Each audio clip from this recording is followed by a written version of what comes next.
Subscribe करें और bell दबाएं ताकि कोई खबर रह न जाए।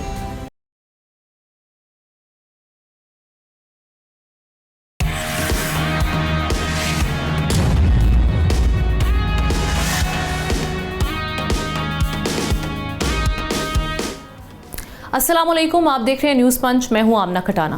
आगाज़ में हम बात करेंगे बानी पीटीआई के इलाज के मामले पर अहम प्रेस कॉन्फ्रेंस करते हुए वज़ीर दाखिला मोहसिन नकवी ने हक़ाइक़ अवाम के सामने रख दिए। उनके मुताबिक उनका ये कहना है कि इस मामले पर बेबुनियाद प्रोपेगेंडा किया जा रहा है और इलाज में ताख़ीर पीटीआई की वजह से हुई है। बानी के इलाज पर पीटीआई रहनुमाओं और ज़ाती मुआलिजीन को ब्रीफिंग दी गई, जिस पर उन्होंने इत्मीनान का इजहार किया। दूसरी तरफ वज़ीर आज़म के मुशीर इख्तियार वली ने दावा किया कि बानी पीटीआई डील की कोशिश कर रहे हैं, जबकि वज़ीर इत्तलात अता तारड़ इस तासुर को मुस्तरद कर रहे हैं। उन्होंने कहा कि बानी पीटीआई को ना कोई डील दी जा रही है और ना ही कोई रियायत। दूसरी तरफ साबिक वज़ीर आला खैबर पख्तूनख्वा अली अमीन गंडापुर ने वज़ीर दाखिला मोहसिन नकवी की तारीफ़ करते हुए कहा है कि बानी की रिहाई के लिए मुज़ाकराती कमेटी मोहसिन नकवी की कोशिशों से बनी है। उन्होंने ये कहा कि हमेशा कोशिश उन्होंने की है कि बानी पीटीआई को रिहाई मिल जाए। इस पर बात करते हैं ओवरऑल सिचुएशन पर। एहतशामुल हक साहब सीनियर एनालिस्ट, उनके साथ साथ इमरान याकूब साहब सीनियर एनालिस्ट, दोनों ने हमें ज्वाइन किया है। आगाज़ करते हैं। एहतशाम साहब, मैं आपसे की जानिब आऊँगी। क्या इस्लामाबाद में इस वक्त खबरें हैं, क्या करने जा रही है पाकिस्तान तहरीक इंसाफ का? अब इस पर लाया अमल क्यों होगा? क्योंकि हम देख रहे हैं कि उनकी जो फैमिली है उन्होंने तो रिजेक्ट कर दिया इसको कैटेगोरिकली। वो ये कह रहे हैं कि जी हमें नहीं पता कि इलाज के हवाले से जो खबरें आई हैं, जो रिपोर्ट पेश की गई है, क्योंकि ये हुकूमती डॉक्टर्स हैं, इसमें हमारे ज़ाती मुआलिज को शामिल ना करना ये कई सवालात को खड़ा करता है कि हुकूमत की रेजिस्टेंस बेसिकली है क्या। सो अब पीटीआई क्या लाया अमल तरतीब देने जा रही है? देखिए, हम ना पीटीआई के अंदर बहुत ज़्यादा इख्तलाफात जो है ना वो जन्म ले रहे हैं। ख़ास तौर पे मौजूदा जो बानी पीटीआई के आँख के इशू के बारे में बाद में बहुत सारी नई चीज़ें जन्म ले रही हैं। देखिए, इस वक्त तो आप ये बात मानेंगे आमना कि पीटीआई शदीद बैकफुट पे है। अब उन्हें नहीं समझ आ रही कि जो गलतियाँ हुई हैं उनको कैसे अंडू किया जाए। मसलन वन लाइन अगर मैं ये कहूँ कि ये जो इतनी बहस हुई कि जी हमारे डॉक्टरों को नहीं जाने दिया गया, हम इस रिपोर्ट को नहीं मानते। सलमान अकरम राजा साहब ने बड़ा वाज़ेह तौर पे बात की है कि जब हमने जो 2 नाम दिए थे वो नहीं माने गए, तो फिर अल्टरनेट जो 2 नाम हमने दिए थे वो मान लिए गए, जिसमें डॉक्टर असलम साहब जो हैं हमारे नुमाइंदे थे वो गए। उसके बाद वो कहते हैं वो तसल्ली से बाहर आए हैं और उन्होंने सेटिस्फेक्शन का इजहार किया। यही आप देख लें जो रिपोर्ट दी गई है शौकत खाना हॉस्पिटल के सीईओ जो हैं यूसुफ साहब, उन्होंने भी इस बात को माना है कि अगरचे मैं नहीं गया लेकिन मुझे जो बताया गया है वो उसमें यही है कि उनकी आँख का मसला वो शिद्दत वाला नहीं है, वो बड़ी हद तक वो रिकवर कर गए हैं और होपफुली एक इंजेक्शन और लगना है टाइम के साथ, तो वो हिल भी सिंपली ऑल राइट, को ऐसा इशू नहीं होगा। और ये भी बात तय होगी जो बातें हो रही थी जी का आप बनी गाला जाएंगे, किधर जाएंगे, ज़मान पार्क जाएंगे, इधर जाएंगे, यही तय हो गया। कुछ खुद बानी पीटीआई के भी इतलात हैं, उन्होंने कहा कि नहीं मैं अस्पताल में ठीक हूँ, वहीं रहेंगे। ज़्यादा से ज़्यादा ये इतला हमने ये है कि वो रावलपिंडी में शफा आई ट्रस्ट है, वो जो आपने देखा वहाँ पे बहुत बड़ा अस्पताल है, वो फ्री इलाज भी होता है, बड़े बड़े टॉप के वहाँ पे डॉक्टर्स बैठे होते हैं। कहा जाता है कि ऐसी बात हुई तो वो बिल्कुल करीब है, जीएच के करीब है, मेरे ख्याल है हार्डली कुछ 3-4 किलोमीटर के फासले पे है, तो उनको वहाँ पे ले जाया जा सकता है। लेकिन अब ये क्योंकि प्रोसीजर हो गया, ये बात तय होगी और मुझे कहने में कोई हार नहीं है। ये बिल्कुल सही कहते हैं आज प्रेस कॉन्फ्रेंस जो की है मोहसिन नकवी साहब दाखिला ने कि बहुत ज़्यादा प्रोपेगेंडा किया गया। दूसरा, हम ना 2 चीज़ें मैं आपको ख़बर के तौर पर बता सकता हूँ और उसको कोई चैलेंज नहीं कर सकता। देखें, ये सारे मामले को सम अप करती है। कल जो पार्लिमानी पार्टी की मीटिंग हुई है उसमें जितना शदीद झगड़ा हुआ है, जिस कदर ज़्यादा बोला गया, जुनैद अकबर ने तो बाहर आकर भी कहा कि जी हमारी पार्टी में जो इख्तलाफात हैं उसकी बुनियादी वजह यही है कि जो अलीमा बीबी हैं ये फ़ैसले करती। यही बात मिसाल यूसुफ जई ने भी की है कि अलीमा बीबी अगर बीच में रुकावट ना डालती तो हमारी तो अब तक बहुत सारी मुलाकातें बानी पीटीआई से हो चुकी थी। यही बात जो आप सवाल कर रही हैं, गंडापुर साहब ने जिस तरीके से आपने देखा, एक टीवी ने तो बड़ा खुल के दिखाया। आप आमतौर पे उनके भी शो लाइव नहीं होते, लेकिन लाइव जिस तरीके से दिखाया गया उसमें जिस तरह उन्होंने गुफ्तगू की है, तो मोहसिन नकवी की तारीफ़ की, बातचीत की उन्होंने की, इरफानुल्लाह मरबत ने हमायत की, कुछ और लोग बैठे हुए थे, बल्कि सनम जावेद भी वहाँ आई हुई थी जो वहाँ इनकी लीडर। उसके बाद उठ के चली गई, इस पर बड़ा नाराज़ हुए गंडापुर साहब। उन्होंने कहा कि ये क्यों मुझे बताए बगैर चली गई हैं और मुझे ये भी पता है कि इसके साथ गई हैं। ये उन्होंने कहा है हमने अब सिर्फ बताने के लिए कि सियासत में सारी चीज़ें आपको बड़ा ब्लैक एंड वाइट नज़र आ रही होती। अब सवाल ये कि व्हाट नेक्स्ट, ये क्या हुआ? अब रिपोर्ट जिस तरीके से आपने देखा, इसको कहते हैं सुप्रीम कोर्ट ने देखने के बाद इसको डिस्चार्ज कर दिया, ख़त्म कर दिया कि जी मामला सेटल हो गया। अब खाने पीने की बातें हम नहीं करते, जो सहूलतें मिल रही हैं सब कुछ उनको है, उनका सेल कितना बड़ा है, 17-18 लोग जो हैं उनके सेलों के मुकाबले में उनका बड़ा सेल है, सब कुछ कर सकते हैं। चलें हम इस पर भी नहीं बात करें। अब सवाल यह है कि PTI के अंदर जो इतना नुकसान हुआ और फिर बार बार कहने के बावजूद आपने देखा कि वो धरने जितना दिए जा रहे हैं, मोटरवे बंद किया तो आपने देखा जिस तरीके से पेशावर हाई कोर्ट ने हुक्म दिया है IG को और चीफ सेक्रेटरी को कि धरने ख़त्म किया जाए, मुझे रिपोर्ट दी जाए।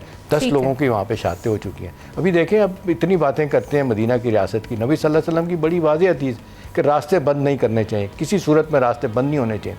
लेकिन हमारा तो मसला ये है कि अपनी बात करने के लिए हम देख रहे हैं, यहाँ पे भी तो अब धरना दिया हुआ ना, ठीक है, कोई रुकावट नहीं है। पार्लियामेंट के बाद दिया, KP हाउस के बाद दिया, ये तो खैर जब हुकूमत ऑपोजिशन में थी वो भी करती थी। अब ये वाला रवैया हम यहाँ पे भी देख रहे हैं, इसमें कोई हम पहली बार कोई चीज़ यहाँ पर नहीं हो रही प्रैक्टिस। एहतशाम साहब, ये मैं ज़रा इमरान साहब का भी इस पर पॉइंट लेती हूँ। इमरान साहब, आपको क्या समझ में आ रहा है? एक तो गंडापुर साहब का जो बयान है उससे आप किस तरीके से इंटरप्रेट करेंगे, जो वो मोहसिन नकवी साहब के हवाले से कह रहे हैं कि बड़ी कोशिशें उन्होंने की है बानी की रिहाई के हवाले से और बड़ी संजीदा कोशिशें की हैं उन्होंने।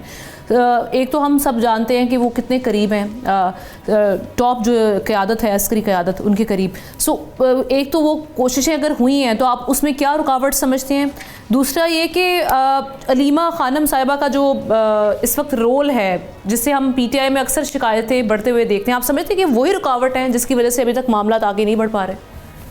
जो साबिक वज़ीर आला KP अली अमीन गंडापुर साहब हैं, उन्होंने जो चीज़ें आज मोहसिन नकवी साहब के हवाले से कही हैं, तो देखिए वो इसलिए अली अमीन गंडापुर साहब जब वज़ीर आला KP बने थे तो उस वक्त ये समझा जाता था कि अली अमीन गंडापुर साहब जो हैं वो भी इस्टेब्लिशमेंट के साथ उनके मामला ठीक हैं और इसीलिए इमरान खान साहब ने उनको वज़ीर आला बनाया है कि वो इस्टेब्लिशमेंट के साथ कोई मामला को अच्छे तरीके से तय कर पाए।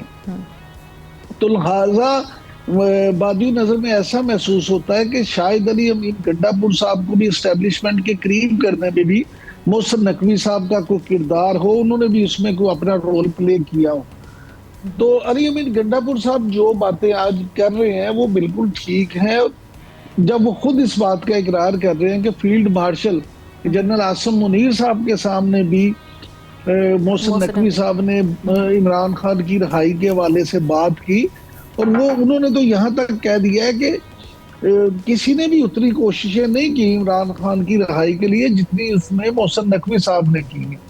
तो मैं समझता हूँ कि ये बड़ा अहम बयान है और इस पे मोहसिन नकवी साहब ने अगर ये किरदार अदा किया है तो अच्छी बात है कि अगर इतना एक्टिव आदमी इस हवाले से किरदार अदा करे कि सियासी गर्मी में थोड़ी जिससे कमी आए तो इसकी तारीफ ही बनती है। दूसरी बात ये कि अली अमीन गंडापुर साहब ने जो अपनी क़यादत के हवाले से बातें की, खास तौर पे अलीमा खान साहिबा के हवाले से, और फिर ये कहा कि हमारे अंदर बदनीयत लोग हैं और किसी में भी फैसला साजी की ताकत नहीं है। फिर उन्होंने ये कहा कि अलीमा खान साहिबा जो हैं वो उनके हवाले से उन्होंने कहा कि जितनी उन्होंने मेरी मंजी ठोकी है उतनी किसी ने भी नहीं ठोकी, लेकिन वो उनकी बाजी और उनकी इज्जत करते हैं। एक तो ये बात। फिर आज मोहसिन नकवी साहब की प्रेस कॉन्फ्रेंस थी, अगर आप उससे मिलाएं तो उन्होंने भी अलीमा खान साहिबा के हवाले से जो गुफ्तगू की तो उन्होंने ये कहा कि हम बैरिस्टर गोहर के साथ राब्ते पे थे, बैरिस्टर गोहर से पहले भी कहा गया, फिर उनसे ये कहा गया कि आप अपना डॉक्टर दे दें, अपना निजी डॉक्टर एक साथ दे दें।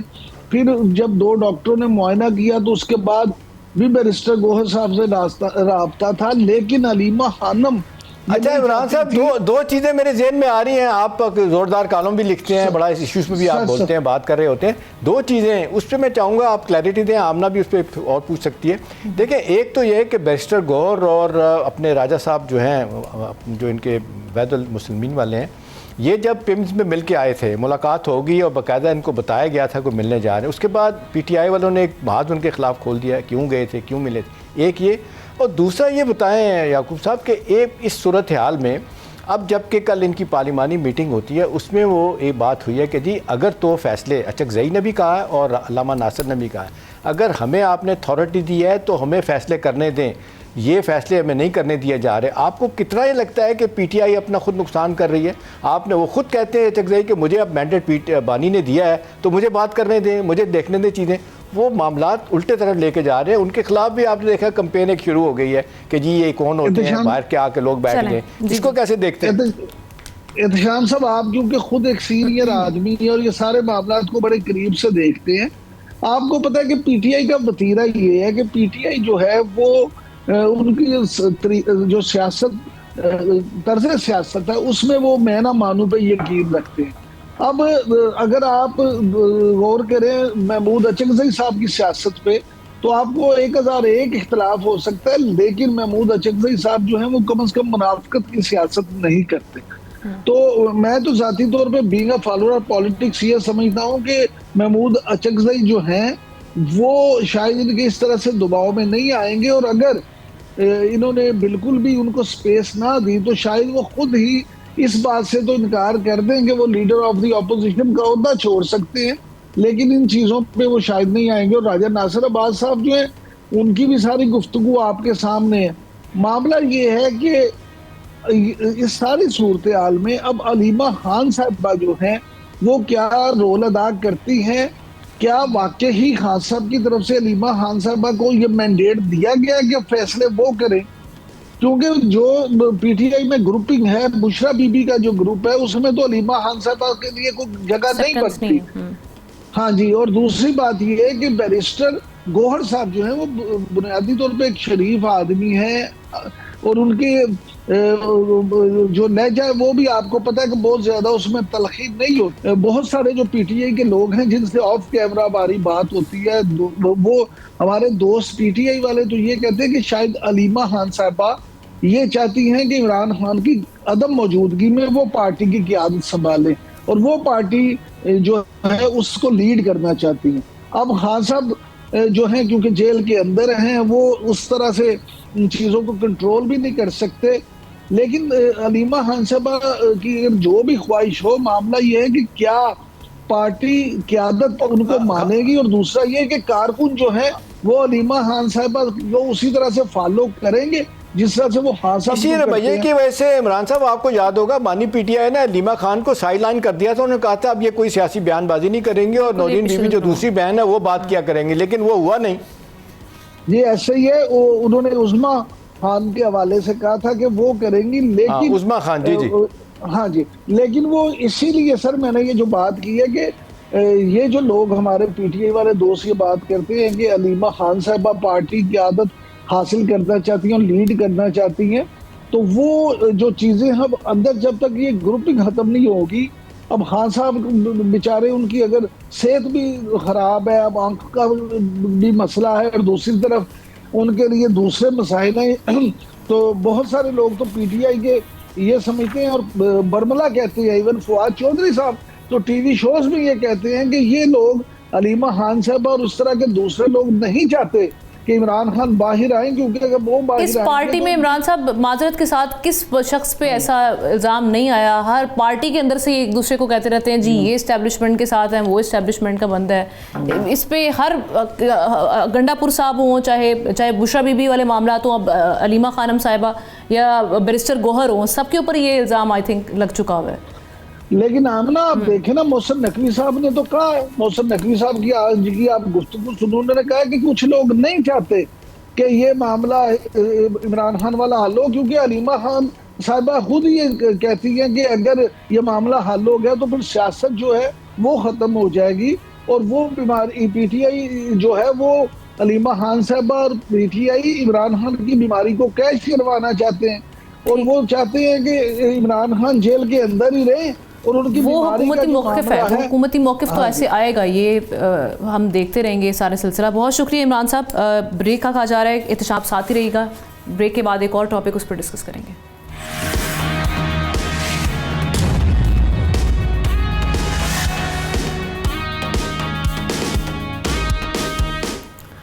Welcome back. कुछ बात करेंगे हम जो अमेरिका और ईरान की इस वक्त सिचुएशन है उस हवाले से। अमेरिकी सदर डोनाल्ड ट्रंप ने कहा है कि वो ईरान और अमेरिका के दरमियान जौहरी मुज़ाकरात में बिलवास्ता तौर पर शरीक होंगे। जनेवा में मंगल को आज के रोज़ शुरू होने वाली ये अमल हम देख रहे हैं, मुज़ाकरात का ये दूसरा बाकायदा दौर है जिस पर दुनिया की नज़रें जमी हुई हैं। ईरान का कहना है कि अमरीकी मौक़िफ़ अब पहले से ज़्यादा हकीकत पसंदाना हो चुका है और मुआहदे की गुंजाइश मौजूद है। ट्रंप का दावा है कि तेहरान मुआहदा करना चाहता है क्योंकि वो माजी के सख्त नताइज दोबारा नहीं दोहराना चाहता। दूसरी जानिब अमरीकी हुकाम तवील फ़ौजी मुहिम की तैयारियों का इंदिया भी दे रहे हैं जो कशीदगी को मज़ीद बढ़ा सकती है। अमरीकी मीडिया का दावा है कि ट्रंप ने ईरान के मिसाइल प्रोग्राम पर इजरायली हमलों की हिमायत की यकीन दहानी भी करवाई थी। इसके साथ साथ जो हम देख रहे हैं कि नेतन्याहू से होने वाली मुलाकात, उस पर जो ट्रंप साहब का जो स्टेटमेंट आया कि वो हर तरह से बैक करने के लिए तैयार हैं अगर इजराइल ईरान पर हमलावर होता है। ये सारी सिचुएशन हमारे सामने मौजूद है। इस पर एहतशाम साहब का तज्जिया और ख़बर दोनों लेते हैं। एहतशाम साहब, एक तो ख़बर इस हवाले से कि पाकिस्तान मुज़ाकरात का हिस्सा है, सो इस साइड से ऐसी क्या कोशिशें या एफ़र्ट्स की जाएंगी मज़ीद ताकि जंग का माहौल ना बने। दूसरा ये कि जो अभी हम देख रहे हैं कि ये कितना आपको ख़तरनाक किस्म की सिचुएशन लग रही है जिसमें नेतन्याहू अगर हमलावर होते हैं ईरान पर तो अमेरिका की जानिब से कहा गया है कि वो फुली बैक उनको इजराइल को हासिल होगी। सो क्या बेसिकली ये क्या मैसेजिंग है? देखिए आमना, आपको याद होगा तकरीबन 3 हफ्ता पहले जब हालात बहुत बिगड़ गए थे और जिस तरीके से फौरी तौर पर इब्राहिम लिंकन जो उनका है वो एयरक्राफ्ट कैरियर और सारा का सारा बहरी बेड़े उनके बड़े बड़े जो है ना वो पहुंच गए थे ईरान के करीब और आज भी वहीं मौजूद हैं। उस वक्त लग रहा था कि आज और कल में ये हमला हो जाएगा, लेकिन नहीं हुआ। अब कहा जाता है कि सफारतकारी किसी हद तक कामयाब हुई। अमेरिका के अपने तहफ़्फ़ुज़ात जो हैं इसराइल के बारे में जो कहा जाता है नहीं कहे गए, उनको बताए जाते या वो नाराज़ नहीं करना चाहते यहूदी लॉबी को, वो और फिर प्लस मिडल ईस्ट GCC के ममालिक जो हैं उनका बड़ा सीरियस कंसर्न कि ये हमला हुआ तो फिर हमारे लिए मुश्किलात होंगी। तो उस पैराए में देखा जाए बैकग्राउंड में तो इस मसले को रोक दिया गया, यानी हमला नहीं किया गया। लेकिन हमने अच्छा एक इसमें से पहलू ये निकला है कि अब जिस तरीके से पहला राउंड कहा जाता है कि बड़ी हद तक ओमान में मस्कत में जो है ना वो कामयाब रहा है बड़ी हद तक, और जिसको ओमान जो है ना वो मीडिएट कर रहा है। और यहाँ पे अब दूसरा राउंड शुरू हो रहा है इसमें जिनीवा में, वहाँ पे भी ओमान ही इसको सपोर्ट कर रहा है, मीडिएट कर रहा है। अब दो चीज़ें, एक तो आपने जिक्र किया जो जिस तरीके से प्रेसिडेंट ट्रंप का कहना है कि जिस वक्त ईरान डील चाहता है और उसकी तवक्को है कि वो कुछ बातें हमारी मान लेगा। दूसरी तरफ ईरानी फॉरेन मिनिस्ट्री का जो ये कहना है ना जी कि वो लफ्ज़ अगर मैं एग्जैक्ट यूज़ करूँ वो कहते हैं हमना US position on nuclear issue has move towards a more reliable one, more realistic one. मतलब है कि अमेरिका को भी एहसास हो गया कि किस हद तक हम इनको मोड़ सकते हैं, किस हद तक इनको टेक ऑन कर सकते हैं। अब यही वजह है कि आप देख लें ईरान बड़ी हद तक एग्री कर गया है कि अगरचे उनका ज़्यादातर तो न्यूक्लियर प्रोग्राम तबाह किया उन्होंने और इस पर वो राज़ी हैं कि इनको ज़ीरो इन्वेस्टमेंट पे ले चले जाते हैं यूरेनियम को। लेकिन जो इख्तलाफात हैं वो यही बताए जा रहे हैं, सफारती ज़राए भी इसको बताते हैं कि वो ईरान का बैलिस्टिक मिसाइल वो स्टॉक पाइल जो आमना कहते हैं कि हज़ारों की तादाद में ईरान के पास। और पिछली दफ़ा भी आपने देखा कि जिस तरीके से तल अवीव और हिफा जैसे शहरों में भी वो पहुँच गए थे। अब उनको ईरान को लगता है इसराइल को कि अगर लड़ाई होती है तो ईरान के पास ये बहुत बड़ा हथियार होगा। एक ये कि वहाँ पे डायरेक्ट बैलिस्टिक मिसाइलों से हमला करे और दूसरा जो GCC ममालिक में अमेरिका के मिलिट्री बेसिस हैं उन पे हमला करे, जो एक दफ़ा कतर पे करके भी दिखाया उन्होंने। लेकिन हमने जो इत्तलात आ रही हैं वो ये हैं कि इस वक्त अमेरिका तो जिसको कहते हैं वो तो भुनाया बैठा है, वो तो कहता है मेरी बात मानी जाए नहीं तो फिर किसी को नहीं छोड़ना। अब देख लें पूरा यूरोप टेरराइज और टम्बल कर रहा है कि अब क्या करें।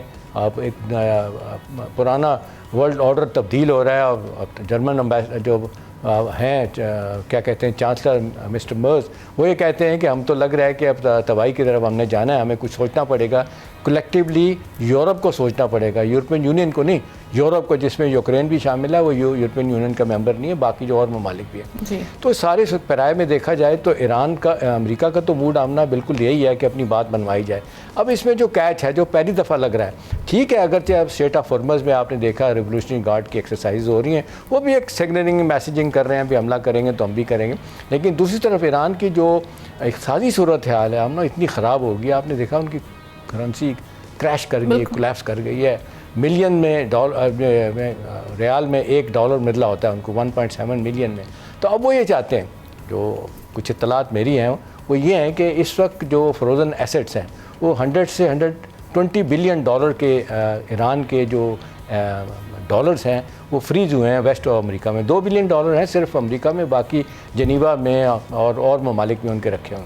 वो चाहते हैं कि ये थोड़ा सा पैसा अनफ्रीज़ हो और ये जो मार्केट इतनी ख़राब हो गई है उनकी और ये महंगाई आसमान पे चली गई, सिर्फ अच्छे के डॉलर नहीं, ऊपर से ज़्यादा काम ख़राब हुआ कि जब ईरान इतना से हिंदुस्तान तेल ख़रीदता था उसको बंद कर दिया गया। वो कहते हैं कि एक बहुत बड़ा सेटबैक है।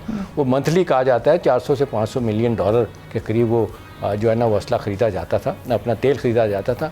चाइना जो है ना वो भी रोक रोक के ले रहा है, इतना ज़्यादा नहीं ले रहा, और इसलिए तो ईरान की मजबूरियाँ हैं कि कोई ना कोई माहिदा इस हवाले से हो जाए। एक तो लड़ाई ना हो, लड़ाई का बड़ा पहले वो नुकसान हुआ, लेकिन अगर उनको मजबूर किया गया टोटली, एक बात तो वो कहते हैं ना, लेकिन अगर लड़ाई नहीं होती तो क्या इस चीज़ की गारंटी है कि इजराइल हमला आवर नहीं होता या वहाँ पे कुछ नोकझोंक करने की कोशिश नहीं करता ईरान के साथ? देखिए हम ना, एक तो अब्बास अराक्ची जो वज़ीर ख़ारजा, उन्होंने कहा कि ये टोटल सबमिशन की जो बात कर रहे हैं ना वो हमारे लिए एक्सेप्टेबल नहीं होगी। ये भी एक अमेरिका को मैसेज है कि देखें इस हद तक हमारा बाजू मरोड़े हैं कि हम आपकी बात मानें, आउट ऑफ द वे जाके इजराइल की हमायत करने में इतने आगे ना जाएँ कि फिर हमारे लिए डू और डाई वाला सिलसिला शुरू हो जाए। और इसकी टाइमिंग आप ना देखें इतनी इंपॉर्टेंट है। एक तरफ ईरान के साथ मामलात बेहतर होने की बात हो रही है, दूसरी तरफ एक ब्लैंकेट कवर दे दिया गया। जिस तरीके से एनेक्सेशन शुरू हो गई है वेस्ट बैंक की बाकी जगहों पे, वो तो आपने देखे तबाही फेर दिया है। आप सीज़ फायर वायलेशन अपनी जगह पे हो रही हैं, और जो फ़लस्तीनी हैं उन बेचारों को कहा जा रहा है जो रहते हैं कि आप डॉक्यूमेंट लेके आएँ कि आपकी ज़मीन है, यानी उनकी ज़मीन है, उनके लिए कहते हैं आपके पास डॉक्यूमेंट ही नहीं। तो एक तरफ तो पूरा एक जिसको कहते हैं अमेरिका ने इजाज़त दी है कि जो मर्जी मारा मारी करें और जगहों पे कब्जा कर लें, और दूसरी तरफ ईरान वाला मामला भी। तो मुझे लगता है कि एक मजबूरी तो आमना है। वो जो मार्को रूबियो ने बिटवीन द लाइन बात की है ना वहाँ पे हंगरी में, ये जो म्यूनिख सिक्योरिटी कॉन्फ्रेंस के बाद वहाँ पे गए, यूरोप का वाहिद मुल्क है यूरोपियन यूनियन का जिससे अमेरिका के ताल्लुकात बहुत ज़बरदस्त हैं हंगरी के। तो वहाँ पे उन्होंने जो बातें की, उन्होंने कहा कि ये एक डिप्लोमेटिकली एक अच्छा एग्रीमेंट हासिल करने का एक सुनहरी मौका है। हम पूरी कोशिश करेंगे कि ये किसी तरीके से मसला हल हो जाए। देखिए हम ना इसमें एक और इम्पॉर्टेंट बात भी है। अभी पीस बोर्ड की मीटिंग हो रही है, आपने देखा कि हमारे प्राइम मिनिस्टर और फील्ड मार्शल भी जा रहे हैं। मेरी इत्तला ये है कि वहाँ पे 1-on-1 मीटिंग प्रेसिडेंट ट्रंप से भी इन दोनों की होगी, जहाँ पे ईरानी इशू भी डिस्कस किया जाएगा। और ईरानी जो है ना वो तवक्को कर रहे हैं कि पाकिस्तान उनको किसी तरह रेस्क्यू करेगा, और पाकिस्तान पे उनका एतमाद बहुत बढ़ गया है। जंग में आपने देखा पाकिस्तान ने जिस तरह उनका साथ दिया था, हमारी पार्लियामेंट ने इजराइल के ख़िलाफ़ करारदादें मंजूर की थी, तो बड़े शुक्रगुजार हैं। तो यहाँ एक उम्मीद की किरण पैदा हो रही है कि एक तरफ और मामलात भी डिस्कस होंगे प्रेसिडेंट ट्रंप से, फील्ड मार्शल के, शहबाज शरीफ साहब के, तो वहाँ पे ईरान का मामला भी आएगा। ज़्यादातर सफारती हल्के आमना इस वक्त ये कहते हैं कि उम्मीद है कि ये हमला टल जाएगा। और पहली दफ़ा जिस तरीके से पहली जंग में आपने देखा कि वो ईरान बिल्कुल तैयार ही नहीं था, अब कहा जा रहा है बहुत से हवालों से वो अब बातचीत के लिए रजामंद है। और आज की जो मुज़ाकरात है उसमें कोई ब्रेक थ्रू तो वही हुआ। अब ना इकोनॉमिक कंडीशन इतनी ख़राब हो गई है, सोवियत यूनियन आपने देखा इकोनॉमी की वजह से टूट गया, आज 16 मुल्क उसमें से निकले हुए हैं। वैसे तो मिलिट्री पावर उस वक्त भी था और आज भी है वो, लेकिन आपने देखा इक़्तिसादी हालत ठीक ना हो तो मिलिट्री पावर कुछ नहीं करती। ईरान का भी इस वक्त मसला ये है, और ये साजिश से किया गया, कैसे किया गया, उनके हालात ख़राब हुए, डेमोन्स्ट्रेशन हुई, ओवरऑल सिक्योरिटी सिचुएशन एनवायरनमेंट इतना ख़राब हो गया, इतने लोग वहाँ पर मारे गए, 18,000 का फिगर आ रहा है कितने लोग मारे गए। अमरीकी मीडिया तो ये कहता है, ईरानी कहते हैं कि जी नहीं 6 से 7,000 लोग जो है ना उनकी शातें हुई मारे गए थे। तो मेरा ख्याल है ये एक बड़ी डेलिकेट एक सिचुएशन है, बड़ा क्रिटिकल मोमेंट है इस वक्त। और प्रेसिडेंट ट्रंप की असल बात और आखिरी बात आमना यह है कि उनका मूड क्या कहता है, उस वक्त उनका मूड क्या होगा। देखिए वो सब लोग, उनकी पार्टी के लोग भी कहते हैं, रिपब्लिकन भी, डेमोक्रेट्स भी कहते हैं। कल हिलरी क्लिंटन ने बड़ी सख्त बातें की हैं, ओबामा ने उनके खिलाफ बातें की हैं कि हमारा पॉलिटिक्स का कल्चर ही बदल के रख दिया शख्स ने। उनके मूड की बात है कि उस वक्त क्या बात की जाए और मान जाए कि डन हो गया। अगर वहाँ पे वो खुद इन्वॉल्व हो रहे हैं सारी सिचुएशन में, सो अब देखते हैं कि खुद इन्वॉल्व हो रहे हैं। एक चीज़ हमने जो अच्छी है ना, उनको ये एहसास हो रहा है प्रेसिडेंट ट्रंप को कि वो अब पीस बोर्ड जो बनाया है, वो कहते हैं ये पैरेलल यूएन के अदारा खड़ा कर रहे हैं। पहले डेवोस बनाने का फैसला किया था और वाशिंगटन में पॉलिसी इंस्टीट्यूट में बन रहा है। उनको ये एहसास है कि जी अगर मैंने अपनी बातें मनवानी है, अभी तो 25 लोग हैं जिसमें शरीक होंगे, इंडिया उसमें नहीं है, बिल्कुल इस तरह से अगर वो जंग की जानिब चलते हैं तो फिर पीस बोर्ड की जो उस पर भी सवालात उठेंगे जिसको हेड ट्रंप खुद कर रहे हैं। बहुत शुक्रिया एहतशाम साहब, आपने इस पर अपना तजिया पेश किया। एक ब्रेक की जानिब बढ़ते हैं, ब्रेक के बाद वापस आएंगे।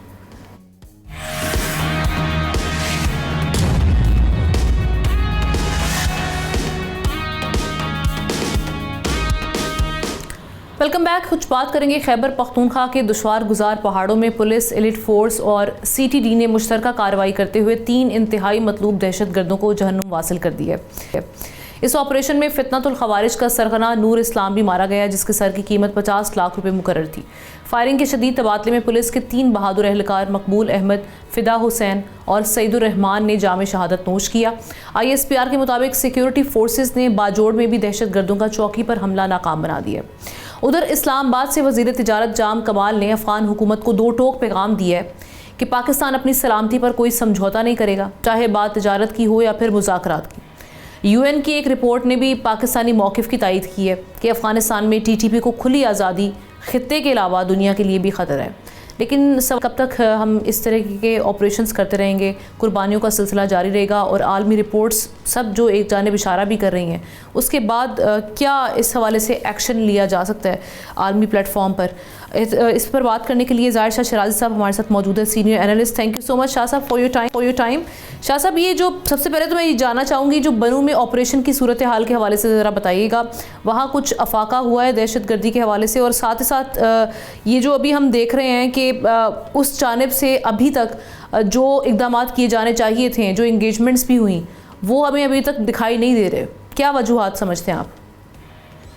देखिए, सबसे इम्पोर्टेंट चीज़ तो ये आमना के फरवरी 18 कल बड़ा एक अहम दिन है, और ये अगर आपको ब्रेकिंग खबर दूँ तो वो गारंटी या वो जो टाइम मांगा गया था पाकिस्तान की रियासत से, सऊदी इनसाइड स्टोरी में आपको दूँ सऊदी हुकाम की जानिब से कि 18 फरवरी तक अफगान तालिबान रजीम जो है मुल्ला हैबतुल्लाह की, वो इंश्योर करेगी कि क्रॉस बॉर्डर इन्फिल्ट्रेशन बंद हो। जो दहशतगर्द पाकिस्तान के बॉर्डर के साथ TTP वाले और दूसरे जो BLA और ऐसे कई ग्रुप्स हैं जो ऑपरेट करते हैं पाकिस्तान के ख़िलाफ़, उनको हर लिहाज से लगाम डाली जाएगी या उनको यहाँ से मूव किया जाएगा बॉर्डर से, और हद्दुल इम्कान कोशिश की जाएगी कि ये अटैक्स ना हो।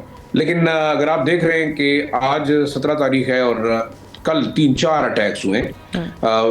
बनू में जो है ना वो सिक्योरिटी फोर्सेस को टारगेट किया गया, हमला हुआ पुलिस स्टेशन के ऊपर, टांग में हमला किया गया, फिर बाजोड़ में एक बड़ा खुदकुश हमला जिसको नाकाम बनाया गया, लेकिन फिर भी उसके अंदर कम से कम 8-9 शहरी और सिक्योरिटी फोर्सेस के जवान शहीद हुए, 10 के करीब दहशतगर्द भी मारे गए हैं। लेकिन ये एक बड़ा ऑर्गेनाइज हमला था, 10-12 के करीब दहशतगर्दों ने हमला किया, फिर सुसाइड बॉम्बिंग की, गाड़ी टकराई।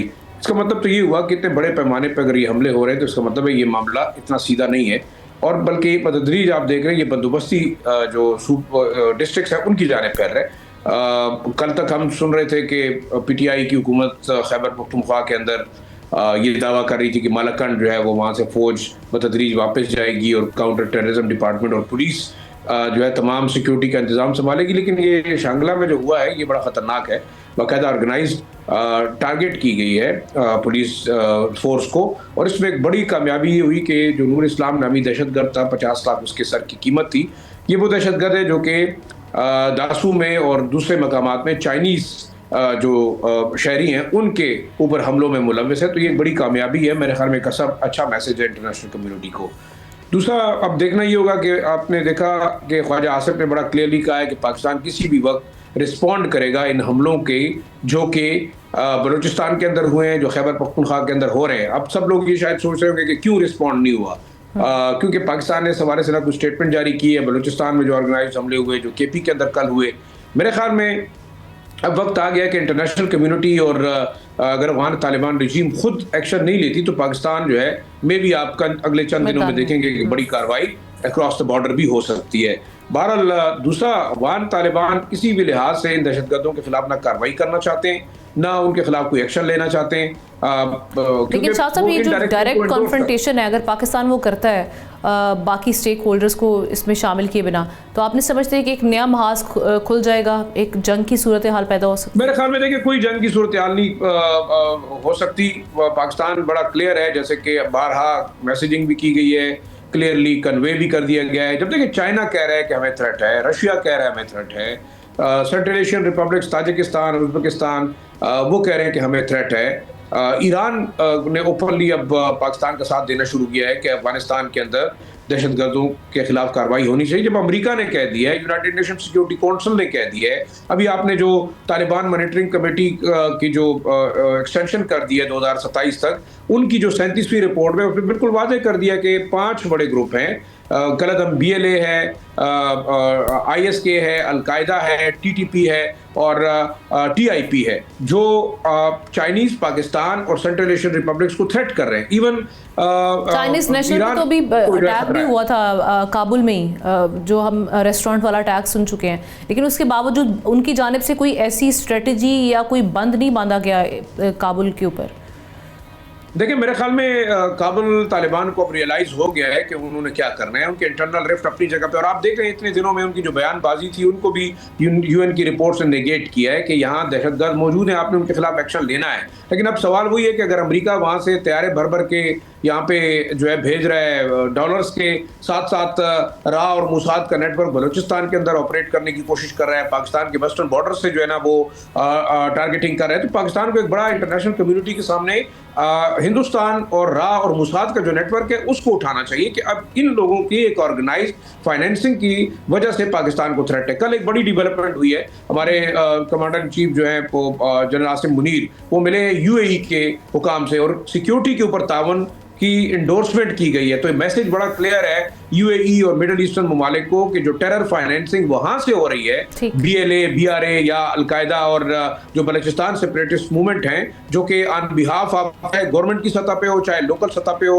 या आपके प्राइवेट ऑपरेटर्स हो, लेकिन इसमें कोई दूसरी राय नहीं है कि मुसाद की जितनी फंडिंग बलूचिस्तान के अंदर आ रही है वो UAE और मिडिल ईस्टर्न ममालिक के थ्रू, उन एजेंट्स के थ्रू आ रही है। तो पाकिस्तान ने ये मामला तो बड़ा क्लियरली उठा दिया है। दूसरा देखिए, सऊदी अरब की जो एश्योरेंसेस थी वो आपकी 18 फरवरी तक खत्म हो जाएगी, उसके बाद पाकिस्तान आजाद है, क्योंकि अगर उसकी सिक्योरिटी को खतरा है तो मेरे ख्याल में पाकिस्तान को हक हासिल है कि वो कार्रवाई करे अपनी सिक्योरिटी के लिए। राइट, बहुत शुक्रिया तारिशा शिराज़ी साहब फॉर योर एनालिसिस। प्रोग्राम के आखिर में हम बात करेंगे हुकूमत के पेट्रोल महंगा करने के फैसले के खिलाफ। हम देख रहे हैं जहां पर अवाम उनमें कौमो गुस्सा पाया जा रहा है, इत्तेहादी भी बोल पड़े हैं। पीपल्स पार्टी ने इसे अवाम दुश्मन करार देकर मुकम्मल तौर पर मुस्तरद कर दिया है। पीपल्स पार्टी की तर्जुमान शाजिया मरी कह रही हैं कि रमज़ान से पहले पेट्रोल और डीजल की कीमतें बढ़ाना अवाम पर पेट्रोल बम गिराने के मुतरादिफ है।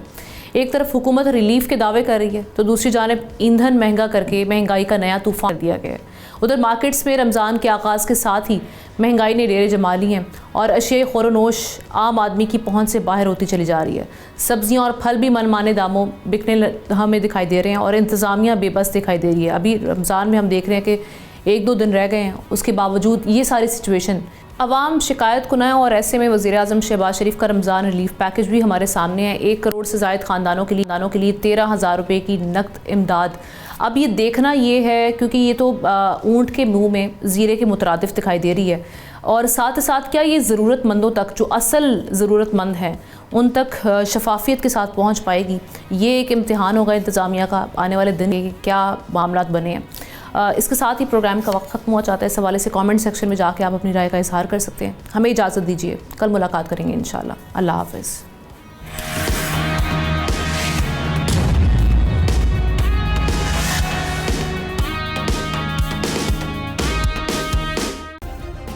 सब्सक्राइब करें और बेल दबाएं ताकि कोई खबर रह न जाए।